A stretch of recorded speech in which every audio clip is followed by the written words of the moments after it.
네, 안녕하세요. 날씨가 굉장히 추워졌어요.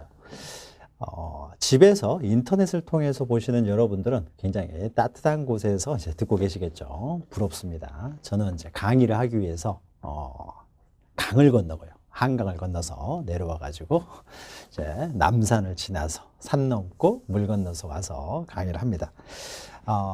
항상 그 공부할 때 가장 중요한 것은요, 여러분 건강 유의하시는 거 제일 중요합니다. 그래서 날씨가 추워졌는데 감기들 조심하시고요. 컨디션이 좋아야 집중이 되고 집중이 돼야 공부가 되니까요. 자, 우리 지난 시간까지는요, 지적법에 대해 살펴봤어요. 그래서 지적법을 쭉 훑어봤는데요. 아마 기본 강의에서 한 내용들, 이 내용들만 여러분들이 잘 이해하셨어도요, 지적법에 12문항이 나오면은 한 10문제까지는 충분히 맞으실 수 있을 거예요. 자, 그런데 오늘부터 하게 될 등기법은요, 지적법에 비해서 양도 많고요. 내용도 굉장히 어렵습니다. 그래서 등기법은 고득점을 맞겠다 욕심을 부리시면요, 끝도 없어요. 우리가 공시법만 시험을 보는 것은 아니기 때문에 등기법은 선택과 집중이 필요해서 8문제만 맞으면 충분히 좋은 점수다라고 생각하시면서 한 4문제 정도는 버려도 상관없다. 이런 식으로 좀 버릴 거 버리고 또 시험에 나올 내용을 집중해서 공부하고, 이러한 방법이 좀 필요한 부분입니다. 그런데 등기법을 너무 겁을 먹으실 필요는 없어요.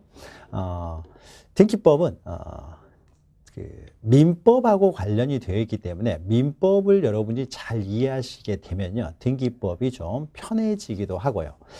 또 좀 어렵긴 합니다만은 지적법보다는 좀 더 재미는 있습니다. 민법과 연결이 되기 때문에 좀 더 재미는 있어요.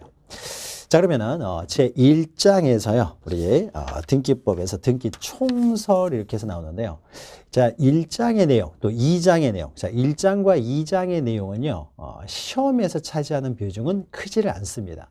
그런데 우리가 뒤에서 3장부터 배워야 될 내용들, 그러니까 그 내용들의 개념이라든지 아니면 여러 가지가 이제 종합적으로요, 개관에서 쭉 나오다 보니까 우리가 뒤에 3장 이후부터를 공부하지 않은 상태에서 총 이렇게 정리해 놓은 1장과 2장을 이해하기가 쉽지가 않아요. 1장과 2장에서 나오는 주요 내용들은 다시 3장부터 반복이 됩니다. 그래서 우리가 3장부터 사실 시험 문제는 거기서 주로 나오고요. 3장, 4장, 5장에서 나오고 1, 2장은 시험 문제 출제 비중이 높은 건 아니기 때문에 1, 2장에서는 우리가 앞으로 3장부터 공부하게 될 내용들의 어떤 기본적인 개념이라든지 그러니까 베이스를 잡는다라는 생각으로 공부하시면 돼요. 그래서 제가 지금 강의 시간에는, 지금 기본 강의 1, 2장 강의 시간에는 이 부분은 그냥 넘어가시면 돼요 라고 하는 것들은 그냥 지금 넘어가시면 돼요. 그런 부분이 꽤 있을 거예요. 어차피 3장 이후부터 다시 반복해서 나오기 때문에 그때 해당 부분을 공부하시면서 이해를 하셔야지 뒤에 있는 내용을 당겨서 이해하려고 하다 보면은 이해만 힘들고 스트레스만 받으니까 개념 중심으로 1, 2장을 정리를 하도록 할 거예요. 자, 등기법은 거의 이해를 해야 돼요. 우리가 민법을 암기해서 공부하지는 않습니다. 다 이해를 해야 되죠. 등기법도 마찬가지예요. 자, 그러면은 민법과 등기법이 어떻게 관련이 있는지를 이제 하나하나 설명을 들으면서 이해해 가시면 됩니다. 자, 등기는요, 146페이지 보시면은 이제 부동산 등기 개관에서 동그라미 1번 보시면 부동산 등기 개념이 나와요.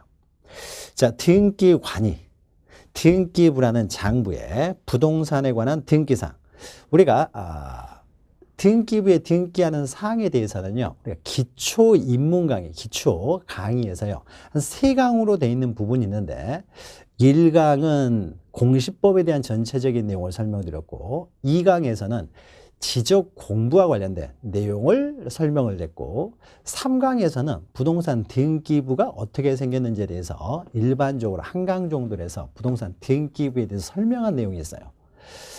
그 내용 한 강밖에 안 되기 때문에요, 혹시 안 들으셨던 분들은요, 그 강의를 먼저 한번 들어보시기 바랍니다. 그 강의를 기초로 해가지고 넘어갈 거예요. 만약에 강의 내용이 기초 강의가 길었으면은 차마 여러분한테 듣고 오시라고 말하기가 그렇지만은 한 강밖에 안 되기 때문에요, 한 강 내용 등기란 무엇인가 라는 것에 대해서 한번 들어보시기 바랍니다. 자, 모두 들으셨죠? 자, 그러면은 그 들었던 내용을 기초로 해서 진행하도록 할게요. 자, 우리가 등기라고 하는 것은요, 등기는 등기소에서합니다. 등기소. 등기소는 법원 산하기관이에요. 자, 권리관계에 대한 최종적인 결정기관은 법원이기 때문에요. 등기부는 권리관계를 기록하는 장부예요. 따라서 법원 산하기관인 등기소에서 관리합니다. 구체적으로는 등기소에는 이제 공무원이 있겠죠. 그 사람 이제 등기관이 되고요. 등기소의 등기관이 등기부라고 하는 장부에 부동산에 대한 권리관계를 기록해 놓은 거예요. 부동산에 대한 권리관계. 자, 부동산에 대한 권리관계. 그러니까 등기사항 그렇게 했는데요. 부동산에 대한 등기사항은 주로 권리에 관한 사항이죠. 물론 권리에 관한 사항을 기록하기 전에 그 부동산을 표시하는 부분이 있겠죠. 그 부동산을 표시하는 부분, 이것을 우리는 이제 사실관계라고 하죠. 그래서 등기부 표제부, 즉 표시란에는 부동산을 이제 표시하는 부분이 있고 그 부동산에 대한 이제 권리관계, 요게 핵심이죠. 권리관계, 요게 핵심이죠. 권리관계를 이제 기록해 놓은 것, 기록하는 것, 이것을 우리는 등기라고 합니다. 등기.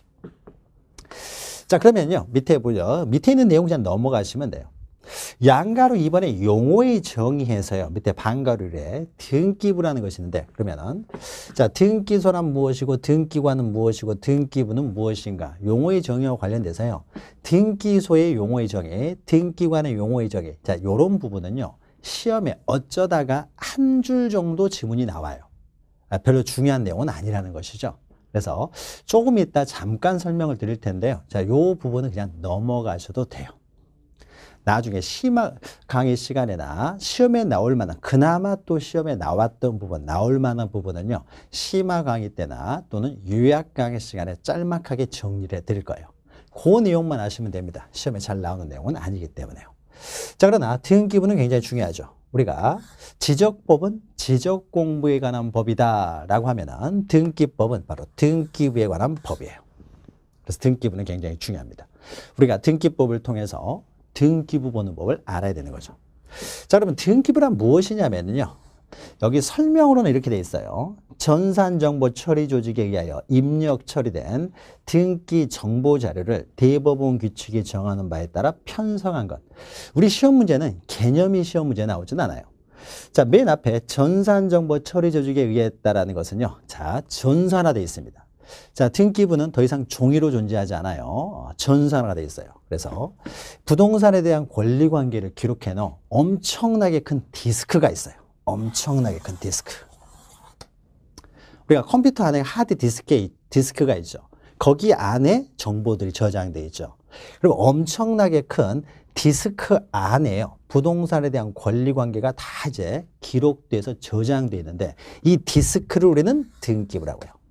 더 이상 등기부는 종이로 존재하지 않습니다. 엄청나게 큰 디스크가 있어요. 자, 이것을 우리말로 하게 되면요. 보조기억장치 이렇게 표현을 해요. 보조기억장치. 영어로 하면은 그냥 디스크 이렇게 생각하시면 돼요. 저장되는 디스크. 이것을 우리는 등기부라고 합니다. 자, 그래서 우리가 등기부 등본 떼우고 할 때는요. 여기서 바로 출력을 하는 거예요. 뭘 복사하는 게 아닙니다. 전산화되어 있어서 엄청나게 큰 디스크. 그래서 등기부 옆에는 이렇게 쓰시면 돼요. 보조기억장치, 즉 디스크가 등기부가 된다는 거죠. 그럼 그 안에는요. 엄청나게 많은 자료들이 있을 거 아니에요. 엄청나게 많은 자료들이 있겠죠. 엄청나게 많이 저장된 이 자료들을요, 우리는 밑에 보시면은 등기부 부본 자료라고 해요. 즉, 등기부와 동일한 내용으로 보조기억장치에 기록된 자료. 보조기억장치 밑에다가 등기부라고 하시면 된다고 했죠. 등기부는 바로 이런 보조기억장치를 말하고 이 안에 엄청나게 많은 자료들이 있는데 이 자료들을 우리는 등기부 부본 자료라고 해요. 자료라고 하고요. 그러면 오른쪽에 이제 등기 기록이라고 있죠. 등기 기록. 그러면은 엄청나게 많은 자료들, 이 자료들을 다 합쳐서 우리는 등기부 부본 자료라고 할 때 특정 부동산에 대한 자료, 그러니까 특정 토지, 특정 건물, 특정 토지 또는 특정 건물, 이 특정 건물, 특정 토지에 대한 자료, 이것을 특히 우리는 등기 기록이라고 해요. 등기 기록.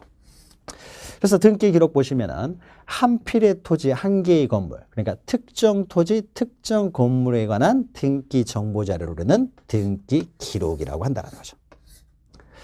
자, 그럼 우리가요 보통 등기부 등본 떼와라, 등기부 좀 떼와라 이렇게 말을 하는데 사실은 엄격하게 말하면요 이 등기부를 떼우라는 게 아니죠. 그 특정 부동산에 대한 등기 기록을 떼우라는 거죠. 엄격하게 우리가 사용할 때는 등기부라는 표현을 사용해서는 안 되고 특정 부동산에 대한 자료인 등기 기록을 좀 떼달라, 열람하자, 등본을 발급해달라 이렇게 말할 때는 특정 그 등기 기록을 말하는 겁니다. 특정 등기 기록을 말하는 거죠. 그러나 우리는 등기부와 등기 기록을 그냥 혼동해서 사용을 해요. 혼동해서 사용해도 상관은 없어요. 저도 때로는 혼동해서 사용하고 책에서도 가끔씩 혼동해서 사용하기도 합니다. 그러나 명확한 개념만 기억하시면 돼요. 이 엄청난 큰 디스크를 우리는 등기부라고 하고 그 안에 있는 특정 부동산에 대한 등기 자료를 우리는 등기 기록이라고 한다. 라는 개념만 기억하시면 되고 사용할 때는 혼동해서 사용해도 상관은 없습니다. 등기 기록. 그럼 우리가 앞으로 보게 될 내용은요. 이 등기부를 보는 법을 다루는 것이 아니라 이 등기 기록을 보는 법을 다뤄야 되겠죠. 등기 기록. 디스크 보는 법을 알 필요는 없죠. 특정 부동산에 대한 등기 기록 보는 법을 기억을 해야 되겠죠. 자, 그리고 그 밑에요. 반가로 4번 보시면 등기필 정보가 있는데 등기필 정보는 옆에다가 권리증이라고 써놓으세요. 우리가 보통 권리증이라는 단어를 더 많이 사용을 해요. 세속적으로는. 정확한 명칭은 등기필 정보인데 어떤 등기를 하게 되면 권리에 관한 등기를 하게 되면 당신 앞으로 등기를 필하였습니다. 드디어 당신이 권리자가 됐습니다. 라고 해서 등기관이 발급해 준 그 정보가 있어요. 나중에 우리가 공부를 합니다. 그래서 비밀번호 한 50개가 있는요. 50개가 있는 권리증을 줘요. 이 권리증이 바로 등기필 정보예요. 그 사람 앞으로 등기를 필하였다는 정보. 그러니까 세속적으로는 권리증이라고 하는 거예요. 권리증. 이 등기필 정보에 대해서는요. 보는 모습이 그 형태가요. 뒷부분에 나와요. 뒷부분에 나오니까 그때 자세히 설명하도록 하고 지금은 등기필 정보는 권리에 관한 등기를 하게 되면 권리증을 등기소에서 주는데 이것이 정확한 표현으로는 등기필 정보라고 하는 거구나 라는 정도만 기억하시면 됩니다. 기억하시면 돼요. 자, 이것을 이제 등기라고 합니다. 등기라고 해요. 그러면 우리 등기라는 개념은 어디서부터 나오기 시작했냐면요. 우리 부동산 등기법. 자, 등기에 관해서 규율하는 법이 우리 부동산 등기법인데 이 부동산 등기법에서 최초로 등기라는 말이 나오는 건 아니고요. 등기라는 말이 가장 먼저 등장한 곳은 어디냐면요. 민법에서 등기라는 말이 먼저 등장을 해요. 민법. 그래서 여러분들이 이제 민법을 공부하시면요. 민법 186조를 보면은요, 물권법이 185조부터 시작을 해요. 184조까지는 민법 총칙이고요. 185조는 물권, 법정주에 관한 내용이고, 그 다음 186조, 굉장히 중요해요. 물권법에서 가장 중요한 조문이라고 볼 수 있어요. 186조에서는 뭐라고 돼 있냐면요, 법률 행위에 의한 부동산 물권 변동. 물권 변동. 우리 법에서는 이렇게 되어 있죠. 부동산 물권의 득실 변경. 득실 변경은 취득, 실은 상실, 변경. 취득, 상실, 변경. 세 가지를 합쳐서 우리는 뭐라고 합니까? 보통 물권 변동이라고 하죠. 그래서 부동산 물권 변동은 등기하여야 효력이 발생한다. 여기서 나와요. 여기서 최초로 등기라는 말이 나오죠. 등기하여야 효력이 발생한다라는 거죠. 여기서 최초로 등기라는 말이 가장 먼저 등장합니다. 자, 그러면 우리가 법률행위라고 하는 건 이런 거죠. 법률행위는 당사자의 의사에 의해서 직접적으로 권리를 변동시키는 행위, 법률행위라고 하잖아요. 그럼 법률행위의 대표적인 것은 계약이고요. 계약의 대표적인 것은 또 매매죠. 그래서 매매 이런 것도 우리는 법률행위라고 하는 거죠. 즉 매매 등을 통하여 부동산 물권이 변동되기 위해서는 등기하여야 효력이 발생한다. 여기서 등기가 나오고요. 그 다음에 또 민법 187조에는요. 또 이런 말도 있어요. 법률의 규정. 법률 행위와 상관없이 이제 법률의 규정에 의하여 부동산 물권이 변동되기 위해서는요. 이때는 등기가 없어도 효력은 발생해요. 효력은 발생하죠. 대표적인 게 어떤 겁니까? 상속 이런 거죠. 상속. 민법 187조에 나오는 거죠. 상속, 판결, 공용징수, 경매 이런 것에 있어서는요. 이런 거는 당사자 의사와 상관없이 상속 같은 경우는 법률의 규정에 의해서 부동산 물권 변동은 등기 없이도 효력이 발생해요. 자, 그러나 처분하기 위해서는 등기가 해야 되는 거죠. 처분을 하기 위해서는 등기를 해야 된다. 등기를 해야 또 처분을 할 수 있어요. 여기서도 등기라는 말이 또 나와요. 등기해야 처분할 수 있다는 거죠. 자, 그러면은 우리 민법에서요. 민법에서 등기 이렇게 나오는 거죠. 민법에서. 자, 그러면요. 그러면 만약에 먼저 우리가 보죠. 만약에 어떤 사람이요. 갑이라는 사람이요. 최초로 이 건물을 신축을 했어요. 신축. 갑이 신축을 했습니다. 그러면 신축은요. 법률 행위를 통해서 취득하는 게 아니죠. 법률이 규정에 의한 취득이에요. 따라서 갑이라는 사람이 신축, 준공검사가 떨어짐과 동시에 이 사람이 소유권은 취득합니다. 그러니까 이거는 법률의 규정에 의한 소유권 취득이기 때문에 등기 없이도 바로 소유권을 취득해요. 자, 등기 없이도 취득하지만 이 사람이 처분을 하려면 어떻습니까? 등기를 하라는 거죠. 그러면은 이제 최초에 갑이라고 하는 사람이 최초의 소유자가 자기 앞으로 최초에 하는 등기. 그래서 우리는 소유권 보존 등기라고 합니다. 자, 그러면은 갑이라고 하는 사람이요. 갑이라는 사람이 등기를 해야만이 처분할 수 있기 때문에 갑이 을한테 이 물건을 팔고 싶으면 먼저 자기 앞으로 등기를 해야 처분을 할 수 있다는 거죠. 그래서 갑 앞으로요. 최초에 소유권 보존 등기를 합니다. 그럼 이때요. 이 소유권 보존 등기를 해야 되는데 우리 민법에서는요. 민법에서는 법률의 규정에 의한 물권 변동은 등기 없이도 효력은 발생해요. 즉 권리는 변동이 된다는 거죠. 권리는 변동이 됩니다. 권리 변동이 효력이 발생하지만은 처분하려면은 등기를 해야 되기 때문에 갑 앞으로 소유권 보존 등기를 해야 되는데 우리 민법에서는요. 처분하려면 등기를 해야 된다 이렇게만 되어 있지 과연 어디서 누가 어떻게 등기를 해야 되는지 그 등기 방법에 대해서는 규정이 없어요. 자, 우리 민법에서요. 등기하여야 처분할 수 있다 그러면은 이때 소유권 보존 등기는 어떻게 하는지 이런 것들을 쭉 이제 규정을 해놔야 되겠죠. 그럼 규정이 없으면은 보존 등기를 할 수가 없으니까요. 그런데 이런 등기 절차까지 민법에서 규정을 하려고 하다 보면 민법 조문이 너무 늘어나는 거예요. 그렇지 않아도 민법 조문이 너무 많은데 민법 조문이 너무 늘어나기 때문에요. 이 등기하는 절차 언제 어디서 어떻게 등기를 해야 되는지 그 등기 절차 이때 처분하기 위해서는 등기를 해야 되는데 그럼 그 등기하는 방법 절차죠. 이 절차는 따로 민법에 규정되어 있지 않고요. 그 절차를 규율하기 위해서 따로 법을 만들었는데 이것이 바로 부동산 등기법입니다. 그래서 우리 민법에서는 이제 딱 이렇게만 돼 있어요. 법률 행위에 의한 물권 변동은 등기와 효력이 발생하고 법률의 규정에 의한 물권 변동은 등기 없이 효력을 발생하지만 처분하기 위해서는 등기가 필요하다. 이렇게만 해놓고요. 그러면은 구체적으로 등기하는 방법에 대해서는 따로 민법에서 규정하지 않고 이 등기하는 절차, 방법에 대해서 규정하기 위해서 따로 부동산 등기법을 만들어놨다는 거죠.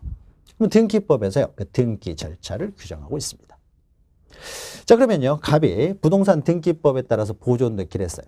그러고 나서 이해가지고 이제 을 앞으로 소유권을 이제 이전하려고 합니다. 이해해서 을 앞으로 이제 소유권 이전 등기를 이제 하려고 해요. 그러면 이전 등기는 매매를 원인으로 이전 등기하기 때문에 매매라고 쓰겠죠. 그러면 갑에게서 을에게로 이전 등기를 하려고 하는데 자, 매매는 법률행위이기 때문에 매매를 원인으로 을이 소유권을 취득하기 위해서는 등기를 해야 돼요. 근데 이것도 마찬가지죠. 우리 민법에서는 등기하여야 소유권을 취득한다라고만 되어 있지 구체적으로 을 앞으로 매매를 원인으로 소유권 이전 등기는 누가 어디서 어떻게 해야 되는지 여기에 대해서는 아무 규정이 없는 거죠. 그러면 이때 법률 행위에 의한 물권 변동이 이루어지기 위한 등기하는 절차죠. 이 등기 절차는 또 따로 등기법에서 따로 규정하고 있어요. 등기법에서. 그래서 그 다음에 또 이제 우리가 보죠. 그러면 을이라는 사람이요. 이 사람이 소유권을 취득했어요.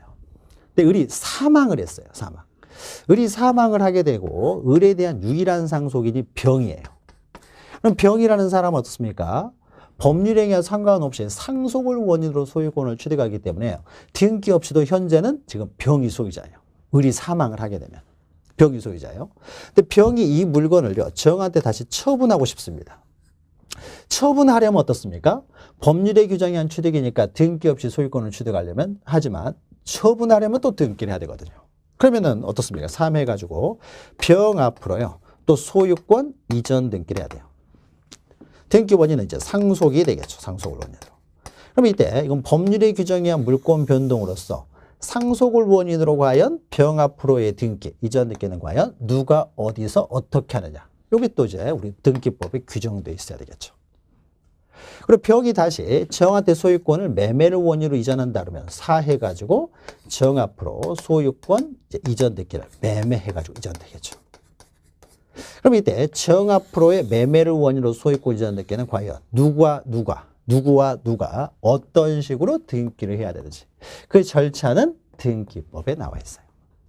자, 그러니까 우리 부동산 등기법은요, 민법에서 법률행위에 의한 물권 변동이든 법률의 규정에 의한 물권 변동이든 효력이 발생하기 위해서 처분하기 위해서는 등기를 해야 된다라고 했는데 과연 이 등기를 누가 어디서 어떻게 하는지 그 등기 절차를 규정하기 위해서 따로 만들어 놓은 법이 부동산 등기법이라는 거죠.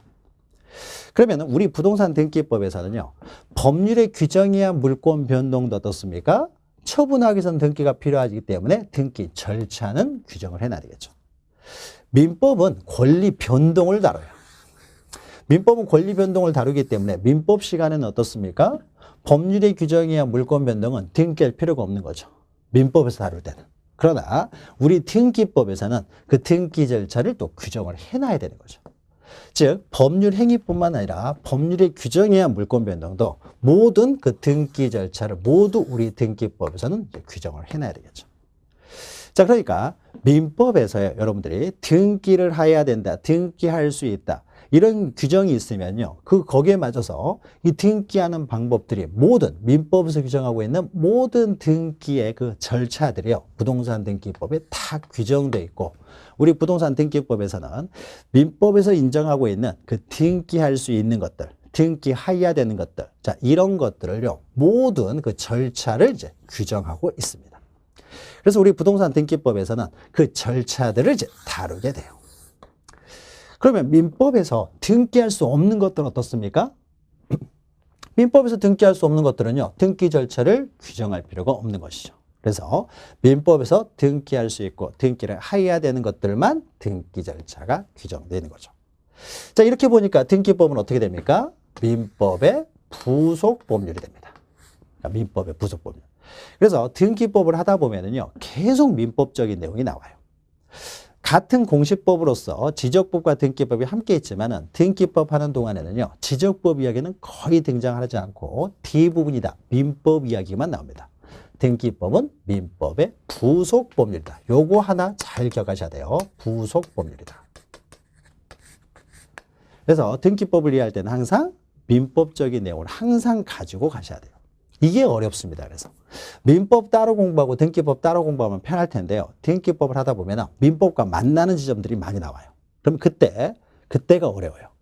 따로따로 공부할 때는 우리가 이해를 하는데 또 합쳐놓으니까 이해가 좀 힘들어요. 그래서 그런 내용들을 잘 이해하시면 됩니다. 자, 우리가 앞으로 등기법 시간에 공부할 내용들은 바로 그 등기, 민법에서 인정한 등기의 그 절차들을 다룬다. 이렇게 기억하시면 돼요. 자, 그러면은 양가로 3번 보시면요, 부동산 등기 기능 뭐예요? 다 여기 있는 것은 민법적인 내용이에요. 자, 성립 요건 효력 발생으로서의 기능이 그러면은 이거죠. 법률 행위에 의한 물권 변동은 등기와 효력이 발생하는 거죠. 따라서 법률 행위로 인한 물권의 득실 변경에 있어서의 효력 발생 요건의 의미를 갖고요.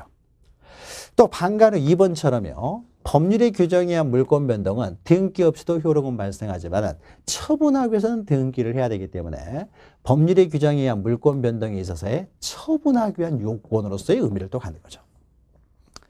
그리고 3번 보시면요, 우리가 임차권 같은 경우는 채권이에요. 민법 시간에 배우시죠. 채권이기 때문에요, 등기 없이도요, 임대차 계약만 하면은 임차권의 효력은 발생을 합니다. 그러나 이것이 채권이다 보니까요, 당사자 간에만 주장할 수 있지 제3자에게는 주장이 안 돼요. 자, 그런데 우리 그러면은 부동산 임차인들이요. 자, 갑이라고 하는 사람이 을이라는 사람한테 임대를 줬어요. 이 사람이 소유권을 가지고 있는 임대인이고요. X 이제 부동산이 있습니다. 이 사람은요, 임차인이에요.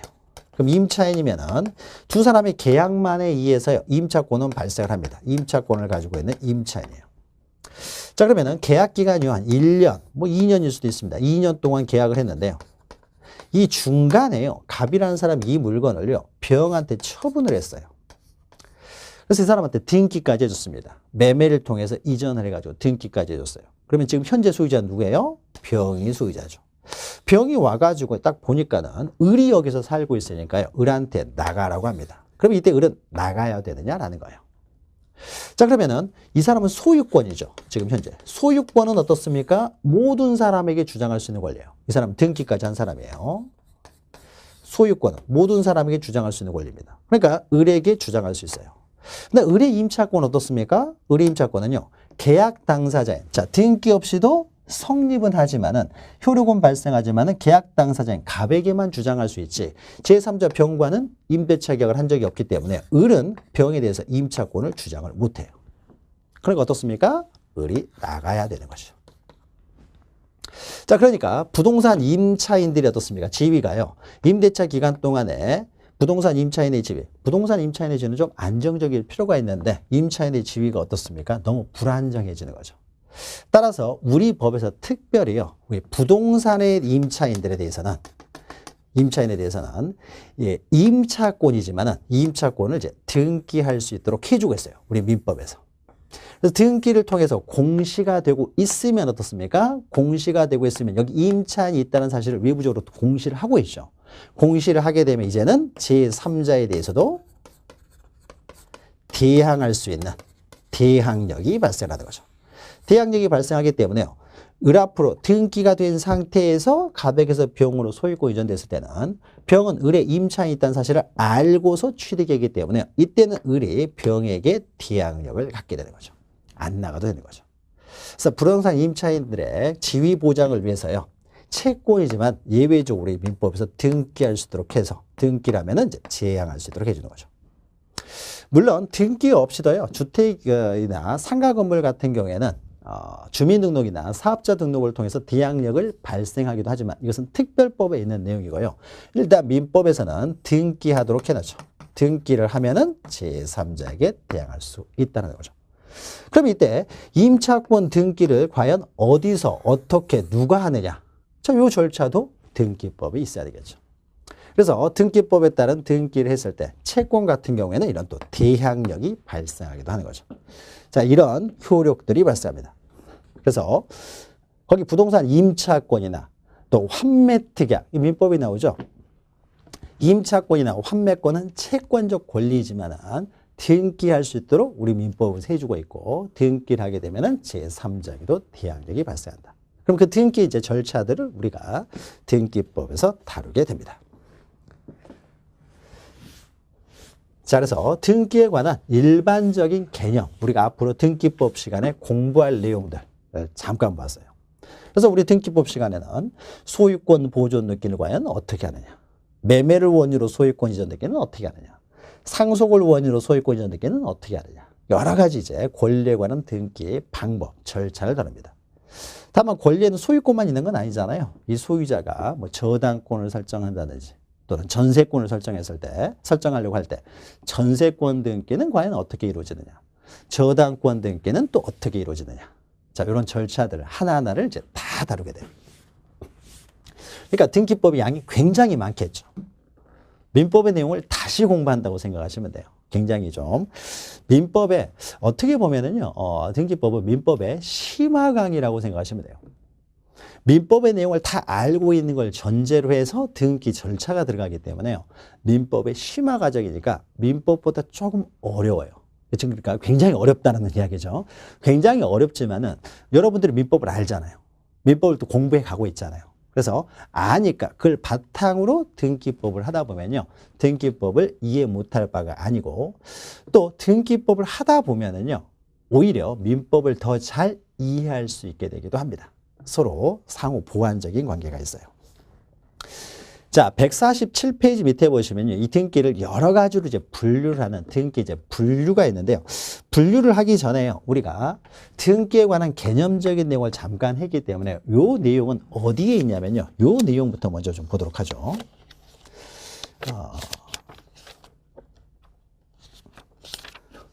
2장에가 있어요, 이것은. 근데 2장에서는요, 시험 문제가 아주 잘 나오는 건 아닙니다. 그래서 2장 보시면 등기의 기관 및 설비 해가지고요. 169페이지 보시면 등기소와 등기관이 있는데, 자, 등기소에 대해서 우리가 앞에 설명드렸죠. 이 등기소에 대해서는요, 시험에 잘 안 나와요. 이 두 가지는. 그러니까 시험에 나올 만한 내용은 심화 강의나 요약 강의 시간에 그때 나올 것만 몇 가지 정리해 드릴 거예요. 지금 볼 필요가 없고요. 자, 그래서 넘기시면 양가루래 등기소는 해가지고 등기 사무를 담당하는 국가기관, 법원 산하기관으로서의 이제 국가기관을 말한다. 이 정도만 기억하시면 되고. 뭐 당연한 것이죠. 이 정도만 기억하시고요.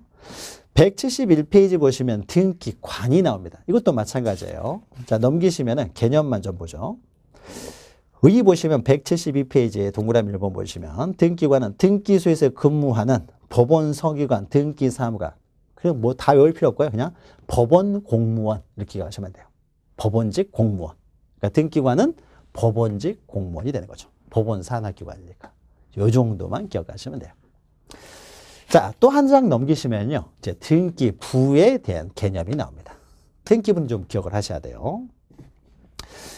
자, 등기부는 175페이지 보시면 우리가 방금 읽었던 개념이 나오죠.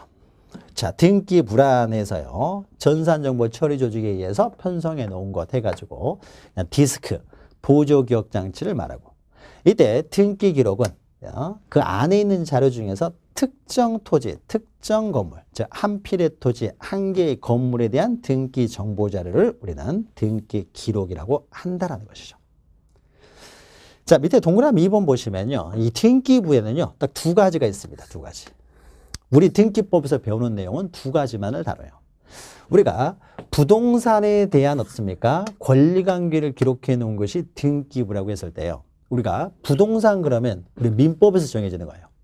그러니까 모든 개념, 등기법에서 공부하는 모든 개념은 민법에서 정해지고 우리는 그 절차를 다뤄요. 그러니까 모법이 민법이고 우리는 민법의 부속 법률이기 때문에요. 우리가 부동산 그러면은 이렇게 나누죠. 우리 민법에서 토지와 그 정착물.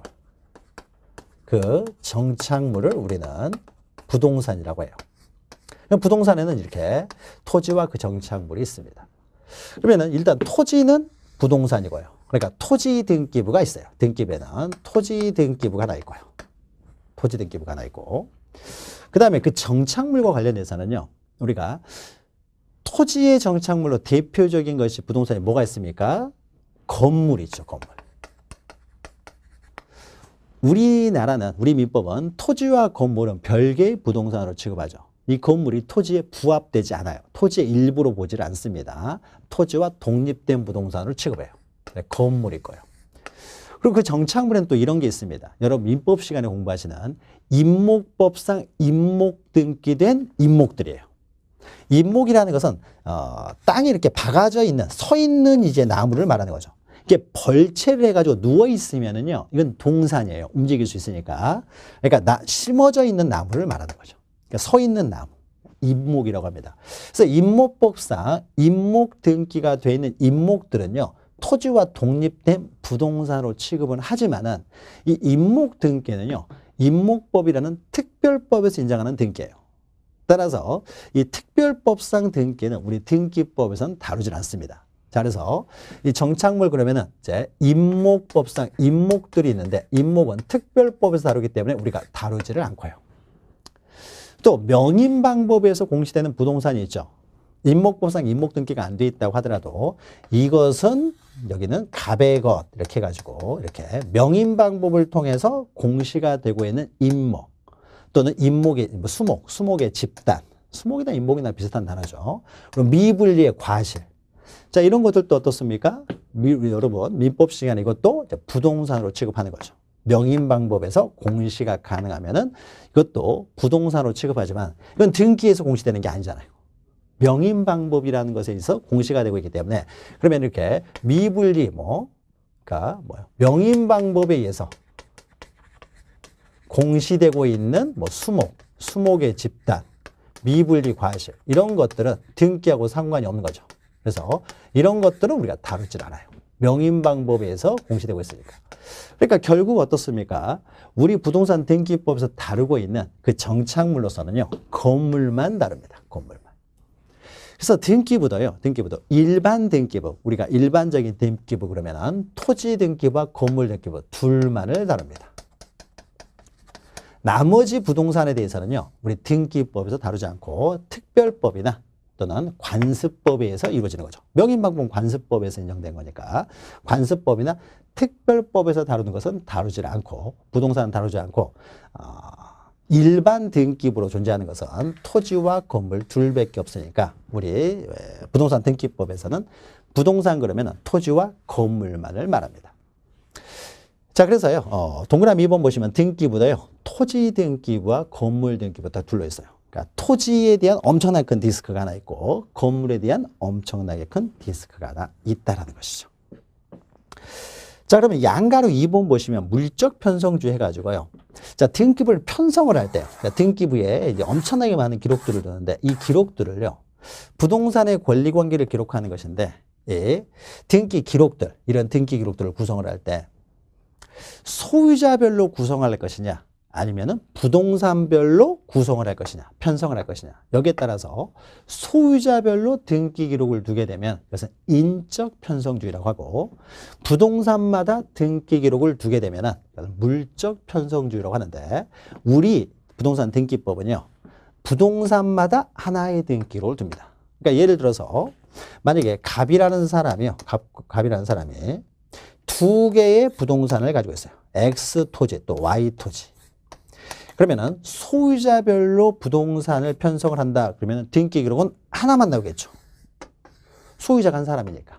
소유자별로 하게 되면은 등기 기록은 하나가 만들어질 테지만 부동산별로 등기 기록을 편성하게 되면은 등기 기록은 두 개가 만들어지겠죠. 두 개가. 자, 그래서 우리나라는 밑에 보시면 등기부를 편성할 때는 한 필의 토지, 한 개의 건물에 대해서 한 개의 등기 기록을 둔다. 부동산마다 등기 기록을 두는 방법으로 등기부를 편성하기 때문에 그것을 물적 편성주의라고 합니다. 물론 다만 해가지고 한 동의 건물을 구분한 건물에 있어서는 한 동 건물에 속하는 전부에 대해서 한 개의 등기 기록을 둔다 이런 거 있는데 이것은 집합건물 등기부를 말하는 것인데요. 집합건물은 아파트나 상가 건물을 말해요. 자, 아파트나 상가 건물의 등기 기록이 어떻게 구성되는지에 대해서는요, 우리 맨 마지막 시간에 다룹니다. 그때 자세히 다루기 때문에 지금은 아파트나 상가 이것은 제외하고요. 그냥 단독 건물, 또 단독 토지, 단독 건물만을 주로 다룰 거예요. 아파트나 상가는 나중에 다루게 됩니다. 그럼 동그라미 2번 보시면요. 그러면은 이 등기 기록은요, 부동산마다 등기 기록을 두는 방법으로 등기부를 편성한다. 그러면 등기 기록은 과연 어떻게 구성되느냐? 등기 기록은 어떻게 편성되느냐? 자, 요걸 먼저 보면은요. 그러면 부동산 등기 기록마다 어떻습니까? 부동산에 대한 이제 권리 관계를 기록해 놨겠죠. 그러면은 이때 부동산에 대해서 부동산의 사실관계를 기록해 놓은 부분, 이것을 부동산을 표시해 놓은 부분이다. 그래서 우리는 표시란 이렇게 표현해요. 표시란. 부동산을 표시하고 있는 부분이다. 그래서 사실관계로서 부동산 표시란에는 우리가 지적법 시간을 했지만 토지 같은 경우는 그 토지의 소재, 지번, 지목, 면적 이런 사실관계를 기록해 놓은 부분이 있어요. 그 다음에 그 권리에 관한 사항을 기록해 놓은 부분, 이것을 이제 사항란이라고 합니다. 그래서 등기 기록, 개별 등기 기록은 표시란과 사항란으로 구성되어 있어요. 그럼 이때 이 표시란은 우리 등기 기록은 부동산마다 등기 기록을 두다 보니까 부동산을 표시하는 부분이 이 등기 기록의 제목이 됩니다. 제목이 되기 때문에 그 표시란을요, 표제부 이렇게 표현을 해요. 제목이 된다는 거죠. 표제부 이렇게 표현을 하고요. 자, 사항란은 권리에 관한 사항을 기록하는데요. 권리에는 소유권, 저당권, 전세권, 지상권, 권리주권 너무 많습니다. 그 많은 권리들을요, 사항란에 그냥 쭉쭉 그냥 집어넣다 보면요, 보기가 너무 힘들어요. 자, 그래서 권리를 두 가지로 나눠가지고 따로따로 정리를 합니다. 그래서 권리 중에서 가장 중요한 게 소유권이죠. 그래서 사항란은 다시 둘로 나눠서 소유권에 관한 사항을 기록하는 부분과 소유권 이외의 권리의 사항을 기록하는 부분을 나눠 놓는데 이때 소유권에 관한 사항을 기록해놓은 부분을 우리가 갑구라고 하고요. 갑구는 소유권에 관한 사항을 기록하는 부분이고요. 그 다음에 소유권 이외의 권리를 기록하는 부분으로서 이제 을구를 둡니다. 소유권 이외의 권리. 그래서 사항란은 다시 갑구와 을구 둘로 나뉘어 있어요. 그래서 등기 기록은 표제부, 갑구, 을구 이렇게 세분화시켜 놓으면 세 가지로 구성되어 있고 편성되어 있고 크게 보면은 이제 표시란과 사항란으로 구성되어 있다라는 거죠. 그러면은 표시란에서는 어떻습니까? 표시란은요 그 부동산의 사실관계를 기록해 놓은 부분이 될 것이고 사항란은요 그 부동산의 권리관계를 기록해 놓은 부분이 있겠죠. 그러면 등기부에서 중요한 부분은 어느 부분이 되겠어요? 바로 사항란 이 부분이 되겠죠. 권리관계를 기록해 놓은 이 부분이 중요한 것이 되겠죠. 표시란의 그 사실관계는요 대장이 우선이죠. 대장. 부동산 표시는 대장이 우선이기 때문에 표시란은요 대장을 보고 그대로 옮겨 적을 뿐이에요. 그 다음에 이제 사항란 이게 이제 등기부에서 공시하는 중심 내용이 되는 것이죠. 자, 그래서 동그라미 2번 보시면요. 거기 있죠. 등기부에 편성해서 동그라미 2번 보시면 등기 기록에는 부동산의 표시에 관한 사항을 기록하는 표제부와 그다음에 소유권에 관한 사항을 기록하는 갑구와 소유권 이외의 권리에 관한 사항을 기록하는 을구로 구성되어 있습니다. 그럼 구체적으로 양가로 3번에 등기 기록에 양식해가지고 이것은 넘기시면은요, 등기 기록에 예시가 있어요. 그 예시를 보고 설명드리죠. 자, 우리가 입문 강의, 기초 입문 강의 할 때 세 번째 강의에서요, 등기 기록에 기록되는 내용들에 대해서 자세히 설명을 해 놓은 부분이 있어요. 자, 그것을 기초로 해서 다시 한번 정리만 하도록 하죠. 자, 먼저요, 표제부가 나오죠. 그래서 토지 등기부 같은 경우는 토지를 표시를 할 것이고요. 밑에는 건물 등기부 같은 경우는 이제 건물을 표시하는 부분이 나오겠죠. 자, 건물 등기부나 토지 등기부나 갑구나 을구에 기록되는 내용은 동일합니다. 동일한데 건물이냐 토지냐에 따라서 표제부에 기록하는 사항은 좀 틀려지겠죠. 그 부동산을 표시하는 부분은. 먼저요, 표제부 해가지고요, 표제부에서 토지를 표시하는 부분.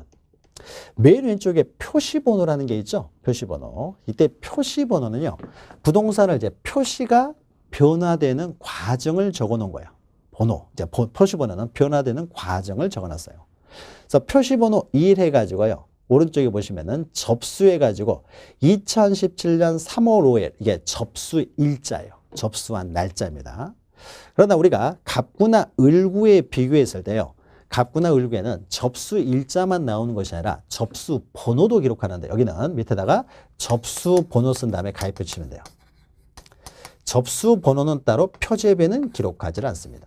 이 접수 번호의 기능은요, 여기 나와 있는 것들은 뭔가 다 의미가 있기 때문에 기록을 하는데요, 이 접수 번호는요, 권리의 순위를 파악하기 위해서 적어 놓는 거예요. 권리의 순위. 권리가 서로 충돌이 되었을 때 권리의 순위를 정하기 위해서 적는 것인데, 표제부는 권리에 관한 등기가 아니니까 굳이 접수번호를 적을 필요는 없습니다. 그 다음에 오른쪽에 소재 지번이 나오죠. 인천광역시 부평구 부계동 15번지고 지목은 대고 면적은 100제곱미터다. 자, 밑에는 건물 등기기록 표제부인데요. 자, 왼쪽에 표시번호는 동일합니다. 그 다음에 오른쪽에 또 접수 일자이고요. 접수 번호는 없죠.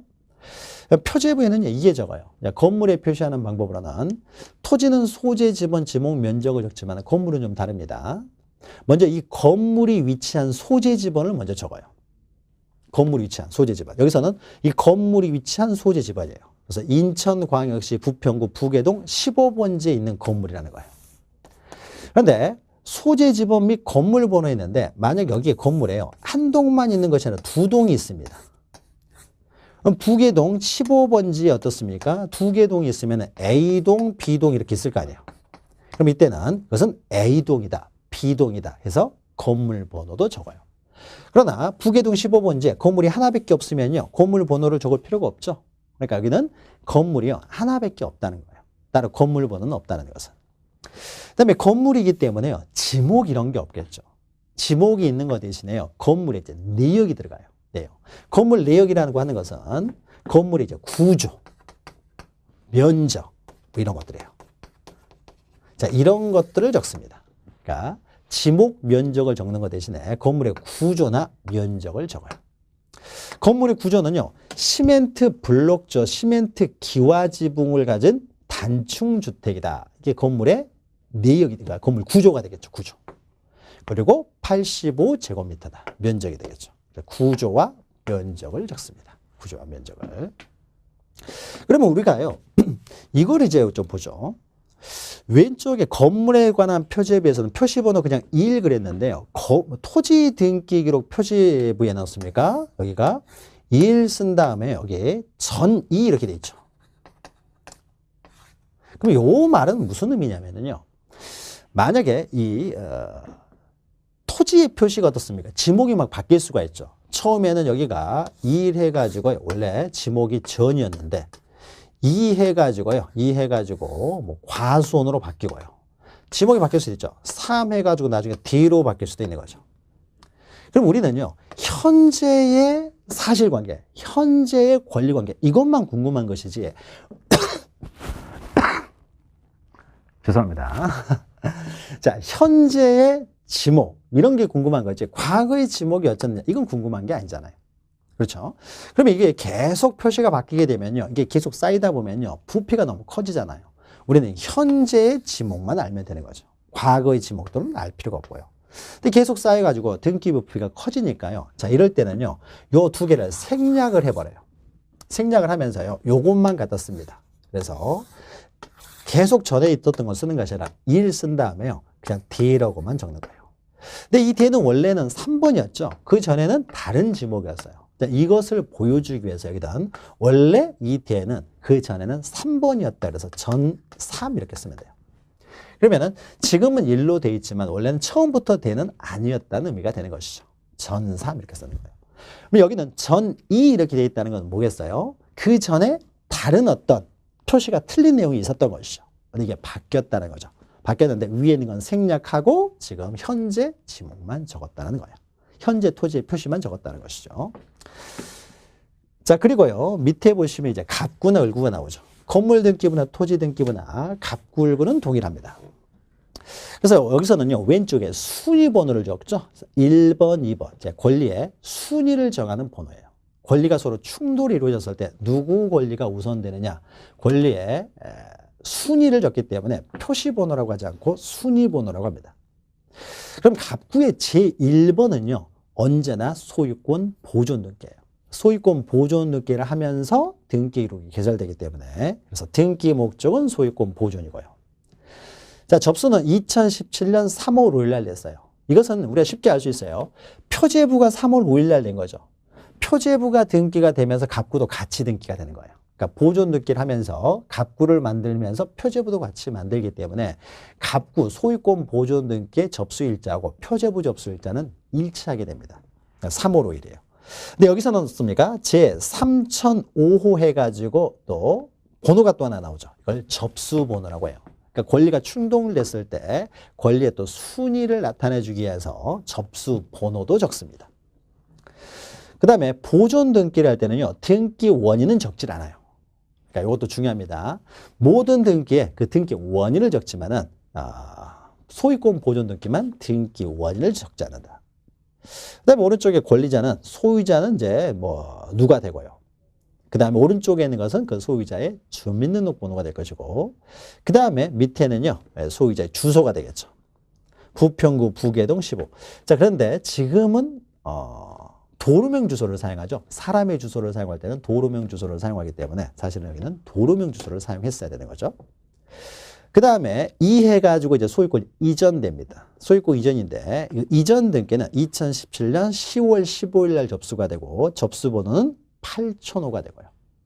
자, 이때는 등기 원인을 적어요. 등기 원인은 2017년 10월 14일에 있었던 매매를 원인으로 해서 이전 등기가 됐다.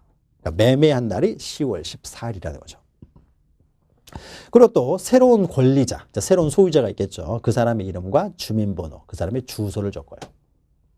자, 매매를 원인으로 소유권 이전 등기할 때는요. 그 실거래가액을요. 다 신고를 하도록 되어 있습니다. 신고를 하고 그 다음에 등기부에도 기록을 해요. 그러면은 거래 가액은 3억 원이네요. 실거래가액이 3억 원이었다라는 거죠. 있었고요. 그 다음에 밑에는 이제 을구네요, 을구. 을구에 이제 근저당권 설정되게 됐네요. 이제 순위번호가 나오죠. 갑구 을구는 동일합니다. 권리에 충돌이 있을 때 그 순위를 정하는 순위번호가 있고요. 등기 목적은 근저당권 설정되게 돼 있고. 자, 근저당권에 대해서는 우리가 나중에 여러분이 민법 시간에도 공부를 하시지만 등기법 시간에도요, 또 공부를 해요. 등기 절차를 하려면 그 권리의 의미를 정확히 이해해야만이 등기 절차를 알 수 있으니까요. 그 다음에 접수는 이 등기는 2017년 10월 15일 날 등기소에 접수가 된 거예요. 그리고 접수번호는 3691호고. 자, 이 근저당권 설정 등기의 이제 등기 원인은 2017년 10월 13일, 10월 14일이니까 하루 전날 있었네요. 설정 계약, 그러니까 저당권 설정 계약, 즉 근저당권 설정 계약이 되겠죠. 자, 근저당권 설정 계약. 그러니까 근저당권 설정 계약을 하면서 소유권을 이전했네요. 그러니까 은행으로부터 담보 받으면서 어떻습니까? 그걸로 잔금 치르면서 소유권 이전 등기를 한 거죠. 위에 보니까 소유권 이전 등기 날짜랑 근저당권 설정 등기 날짜가 동일한 거죠. 자, 오른쪽에는요, 근저당권이기 때문에 채권 최고액을 적게 되겠죠. 일반적인 저당권이면은 채권액을 그냥 적을 것이고요. 채권 최고액은 금 1,000만 원이네요. 그리고 죄송합니다. 저당권 등기를 할 때는요, 채무자를 또 반드시 적습니다. 채무자. 채무자는 보통 소유자가 채무자가 되는 경우가 일반적이지만 반드시 소유자가 아닌 사람이 채무자일 수도 있어요. 물상보증인이 저당권을 설정하게 되면요, 채무자가 아닌 사람이 설정할 수도 있는 거예요. 그러니까 채무자가 따로 있을 수도 있습니다. 그래서 채무자를 적고요. 그 다음에 근저당권자를 적겠죠. 성명과 주민번호. 그 다음에 근저당권의 자의 주소를 적습니다. 자, 이런 내용들이 이제 기록이 된다는 거죠. 자, 오른쪽에는요, 구분건물 등기 기록이 나와요. 이 구분건물 등기 기록은요, 집합건물, 그래서 아파트나 상가를 말하는데 이것은 나중에 우리가 하니까요, 우리는 일반 건물 등기부만 이제 다룰 거예요. 토지와 일반 건물 등기부만 다루게 됩니다. 자, 등기 기록이 이제 이렇게 구성되어 있다라고 보시면 되고요. 그 다음에 2장에 넘어가면 177페이지 보시면요, 이런 등기부는 굉장히 중요하기 때문에 잘 관리를 해야 되겠죠. 잘 관리하고 있다가 국민이 요구하면 열람 또는 등본 발급을 해줄 텐데, 이 관리하는 방법, 열람 등본 발급하는 과정, 자, 요런 것들도요, 가끔 시험 문제가 나오지만은 뭐 매년 나오고 자주 나오는 내용은 아니에요. 그러나 내용이 굉장히 또 복잡합니다. 그래서 등기부의 관리, 보존, 그 다음에 180페이지 보시면은 등기부가 손상됐을 때 복구하는 방법, 잘 관리하고 있다가 이 안가로서 한번 보시면 등기 기록을 공개하는 방법, 즉 등기사항 증명서에 열람이나 등본 발급하는 방법들, 이런 것들이 쭉 있는데요, 내용이 굉장히 많아요. 복잡합니다. 근데 이런 것들은요, 등기법을 전부를 이해를 하셔야 나중에 이 내용들을 이해할 수 있어요. 개념들을. 그러니까 지금은 할 필요가 없는 부분이고요. 나중에 시험 문제 잘 나오는 내용은 아니기 때문에 필요한 부분만 어떻습니까? 나중에 심화 강의나 요약 강의 시간에 우리가 꼭 알아야 될 몇 개만 알려드릴 거예요. 지금은요, 등기법 그렇지 않아도 요거 빼고도요, 우리가 알아야 될 내용이 굉장히 많아요. 그러니까 덜 중요한 내용들, 시험에 잘 안 나오는 내용들은 일단은 생략을 하고 진행을 할 겁니다. 그래서 그 뒤 내용들은요, 나중에 천천히 기회가 되면은 여러분들이 이해하면 좋고, 시험 문제 나오면 한 문제 정도가 나왔다 안 나왔다 하는 것이니까, 우리가 말씀드렸죠. 등기법은 할 내용이 많기 때문에요, 12개에서 4개는 버린다라고 생각을 하셔야 돼요. 이것까지 하려고 하면 범위가 너무 늘어납니다. 그래서 지금은요, 넘어갈 거예요. 넘어가고. 그러면은 2장에 관한 내용은요, 이 정도만 정리를 하고요. 다시 이제 1장으로 와서요. 1장으로 와서. 하다 만 게 있죠. 147페이지 보시면은 이해가지고 여러 가지 등기의 분류가 나오죠. 자, 분류부터는요, 잠시 쉬었다가 진행하도록 하겠습니다. 잠시 뵙겠습니다.